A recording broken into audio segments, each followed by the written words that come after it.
തൃശൂർ രാപ്പാൾ പ്രദേശത്ത് വൻതോതിൽ തെർമോകോൾ മാലിന്യങ്ങൾ നിക്ഷേപിക്കുന്നതായി പരാതി.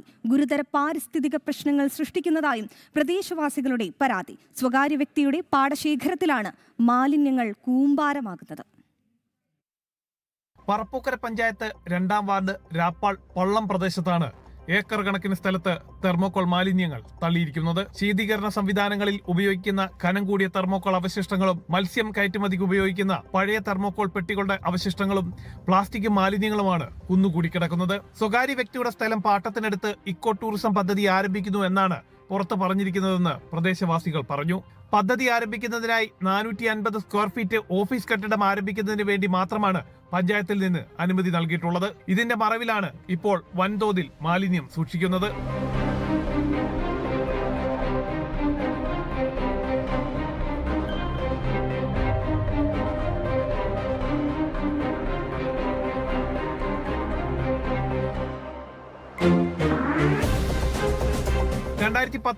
പരിസ്ഥിതി വകുപ്പിന്റെ ഉത്തരവ് പ്രകാരം സംസ്ഥാനത്ത് ഒറ്റത്തവണ മാത്രം ഉപയോഗമുള്ള നിരോധിത വസ്തുക്കളുടെ പട്ടിക പുറത്തിറക്കിയിരുന്നു. ഈ പട്ടികയിൽ തെർമോകോളും ഉൾപ്പെട്ടിട്ടുണ്ട്. തെർമോകോൾ വൻതോതിൽ സൂക്ഷിക്കുകയോ അപകടകരമായ രീതിയിൽ പുഴയിലോ മറ്റോ ഒഴുക്കിയാലും കേസെടുക്കാനും പിഴ ഈടാക്കാനും നിർദ്ദേശമുള്ളതാണ്. മാലിന്യങ്ങൾ എത്രയും പെട്ടെന്ന് നീക്കം ചെയ്യണമെന്നാണ് പ്രദേശവാസികളുടെ ആവശ്യം. ജനം, തൃശൂർ.